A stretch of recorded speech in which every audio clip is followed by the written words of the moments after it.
खुशहाल और मुस्तक़िम पाकिस्तान देखना चाहते हैं जो पाक अमरीका ताल्लुकात के लिए अहम है। तर्जुमान अमरीकी वज़ारत ख़ारजा वेदांत पटेल ने ब्रीफिंग देते हुए कहा है कि ऐसे उमूर जो अमरीका ख़ित्ते की सिक्योरिटी और इस्तेहकाम के लिए ज़रूरी हैं उन पर गुफ्तगू के लिए पाकिस्तानी हुकाम से बराह रास्त राब्ते में रहते हैं। तर्जुमान अमरीकी वज़ारत ख़ारजा ने डॉक्टर आफिया सिद्दीकी से मुतालिक सवाल पर जवाब देने से गुरेज करते हुए कहा कि हर सिफाती राब्ते पर बयान नहीं दिया जाता।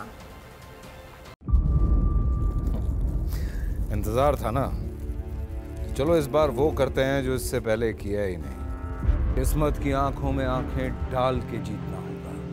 सब में है शेर जैसी राह, जर्रा जर्रा भी हर कंटेस्टेंट को लगेगा पहाड़।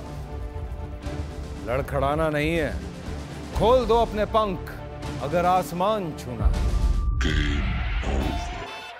अबे लग रहा है ये सब पहले भी कहीं सुना है। एंटरटेनमेंट की गारंटी जनाब, क्योंकि यहाँ खेलोगे कूदोगे तो बनोगे नवाब।